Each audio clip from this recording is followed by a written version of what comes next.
బుజ్జిరెడ్డిపాలెం నగర పంచాయతీ కార్యాలయంలో పట్టణంలోని మెప్మా 2-5 పొదుపు సంఘాలకు సంబంధించి సమైక్య సర్వసభ్య సమావేశం మెప్మా పొదుపు మహిళల సంఘాలతో మెప్మా సీఓ నర్మదా అధ్యక్షతన జరిగింది. ఈ కార్యక్రమానికి ముఖ్య అతిథులుగా చైర్పర్సన్ మోర్ల సుప్రజామురళి, స్థానిక కౌన్సిలర్లు మల్లారెడ్డి, చీర్ల ప్రసాద్, అనంతమ్మ, ప్రమీలమ్మ పాల్గొన్నారు. ఈ సందర్భంగా ఆర్పీలు ముఖ్య అతిథులను సత్కరించారు. అనంతరం చైర్పర్సన్ మోర్ల సుప్రజామురళి మాట్లాడుతూ పొదుపు సంఘాలలో తీసుకున్న రుణాలను సద్వినియోగం చేసుకుని మహిళలు ఆర్థిక అభివృద్ధి చెందాలని సూచించారు.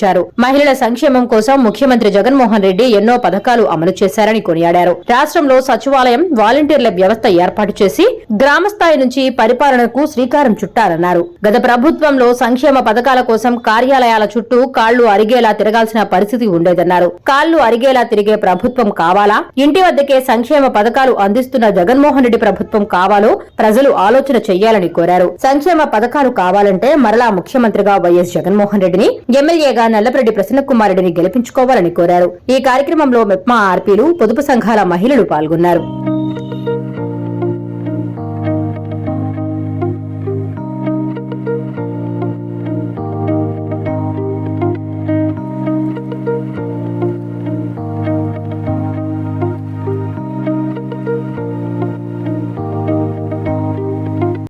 నమస్కారం.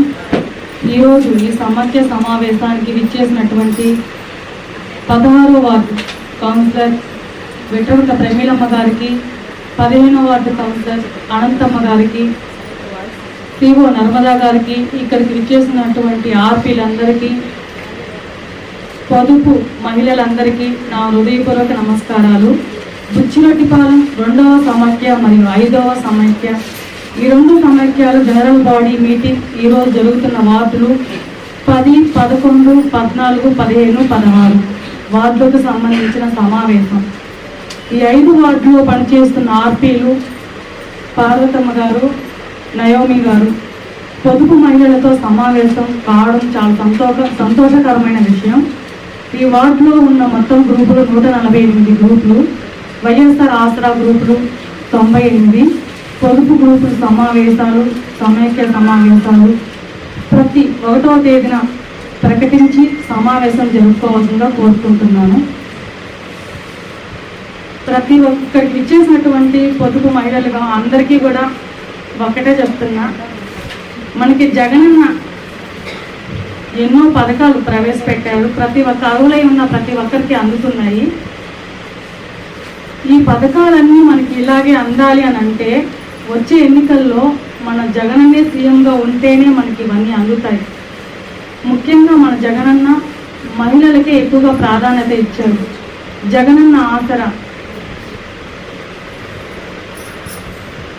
జగనన్న ఆరోగ్య సురక్ష, ఇటువంటి పథకాలు చాలా ఉన్నాయి. గత ప్రభుత్వంతో పోల్చుకుంటే, గత ప్రభుత్వంలో అయితే మనకి ఏదైనా పథకం కావాలి అని అంటే మనం ఆఫీసుల చుట్టూ తిరిగే వాళ్ళం. అదే మన జగనన్న వచ్చాక మన ఇంటి వద్దకే వాలంటీర్ ద్వారా మన ఇంటి వద్దకే తీసుకొని ఇస్తున్నారు. మనకి ఇటువంటి ప్రభుత్వం కావాలా లేదా కాళ్ళు అరిగేలా తిరిగే ప్రభుత్వం కావాలా మీరే డిసైడ్ చేసుకోవాలి. మీరే చెప్పాలి. మీ మనస్సాక్షిని అడగండి. ఎంతమందో చేతులు ఎత్తాలి. అందరూ కూడా మీ బంధువులు కానివ్వండి, ఇంటి పక్కన వాళ్ళు కానివ్వండి, ప్రతి ఒక్కరికి చెప్పి మన జగనన్నని అత్యధిక మెజారిటీతో గెలిపించుకోవాలి. మళ్ళీ మన ఇటువంటి పథకాలు ఎన్నో మనం తీసుకోవాలి. అదేవిధంగా మన ఎమ్మెల్యే ఎవరమ్మా? మన ఎమ్మెల్యే ప్రసన్న. మనకి ఏది సమస్య ఉంది అని అంటే వెంటనే నేను విన్నాను అంటూ మన సమస్యను పరిష్కరిస్తారు మన ప్రసన్న. అటువంటి ఎమ్మెల్యే మన దొరకడం కూడా మనం చేస్తున్నటువంటి అదృష్టం. మన ఎమ్మెల్యేని, ఎంపీ గారిని గెలిపించుకొని మన రుణం తీర్చుకోవాలని కోరుకుంటున్నాను మిమ్మల్ని అందరినీ.